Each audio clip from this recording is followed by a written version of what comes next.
By the way, we're hearing from the president now. So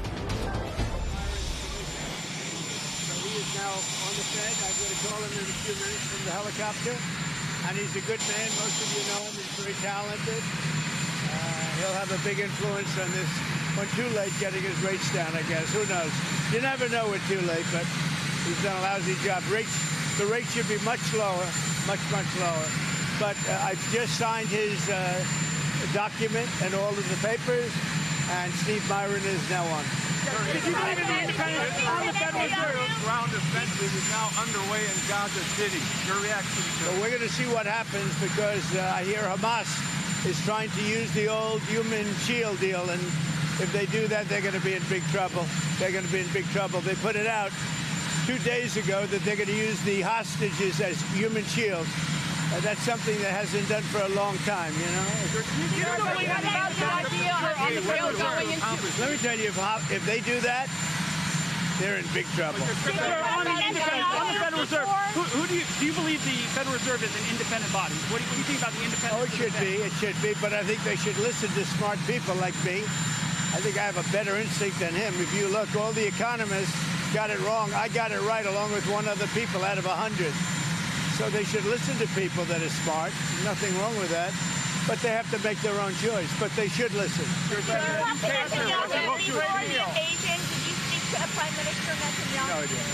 What about the idea of Israel beginning this ground offensive in Gaza City? Do you support that? Well, I have to see. I mean, I don't know too much about it. I can tell you that if they put the hostages in front of them, Hamas, as protection, as what they call them, bodyguards, Hamas is going to have hell to pay.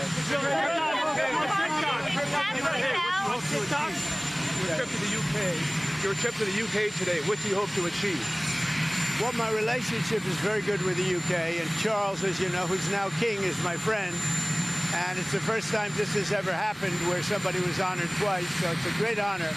And this one's at Windsor. They've never used Windsor Castle for this before. They used Buckingham Palace. And I don't want to say one's better than the other, but they say Windsor Castle is the ultimate, right? So it's going to be nice. But basically, I'm there also on trade. They want to see if they can refine the trade deal a little bit. We made a deal, and it's a great deal. And I'm into helping them. Our country is doing very well. We've never done this well. We're having trillions of dollars coming because of the tariffs.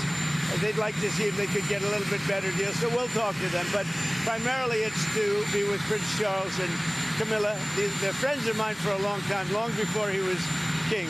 And it's an honor to have him as king. And, you know, I think he represents the country so well. I've watched. He's such an elegant gentleman, and he represents the country so well. Actor Robert Redford passed away today. Did you hear about that? He did? Wow. He was apparently in his sleep at his home. Well, that's a good way to go, I guess. But I'll tell you, Robert Redford was great. He had a series of years that there was nobody better. This just happened, I guess, huh? Wow. He died at his home in Utah in his sleep. Yeah. And what movie would you say you liked the best in? Well, you have a lot of them. Honestly, I'd say he made 7 or 8 great movies. They were really great. There was a period of time when he was the hottest. I thought he was great. On TikTok. Will TikTok go dark? Are you going to delay the TikTok ban? Well, we have a deal on TikTok. I've reached a deal with China. I'm going to speak to President Xi on Friday to confirm everything up. We made a very good trade deal, and I hope good for both countries, but a very different deal than they've made in the past. What companies are going to buy it? We'll be announcing that. We have a group of very big companies that want to buy it. And, you know, the kids wanted it so badly. I had parents calling me up.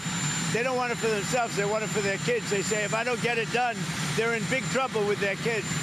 And I think it's great. I hate to see value like that thrown out the window. So on auto, auto executives... And, you know, you're talking about tens of billions of dollars. Some auto executives are concerned that compromising the 15% for auto tariffs coming in hurts American automakers. What do you say to... Well, I haven't compromised anything. Where did I compromise? Going down to 15% from 25. Going down to 15%. From 25. We charge, well, and where did the 25 come from? It came from there. You tell me. Just so you know, they paid nothing for years. Now they're paying 15%. And some things can pay more, like chips could pay more. Pharmaceuticals could pay more. You know, there's a bigger margin.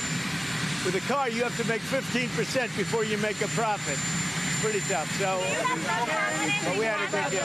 Don't forget, European Union is paying our country because of tariffs $950 billion. Think of that. We're talking about a year. $950 billion. Japan is paying us $650 billion. These are countries that paid us nothing until I came along.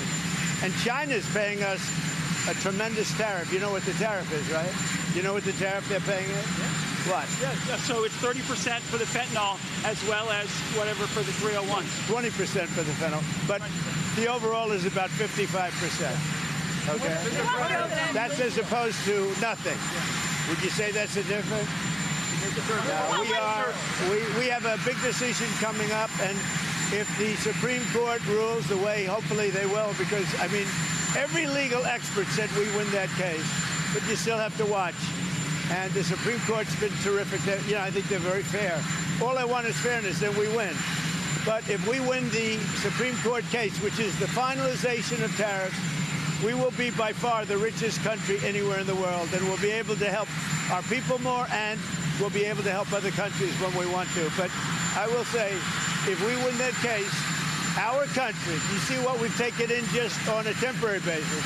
We've taken in trillions of dollars, trillions with a T, and we will be by far the richest country in the world. There'll be nothing close. And you know, one other thing, we'll have tremendous power to negotiate. The use of tariffs. I settled 7 wars. 4 of them was because I was there. That is the president.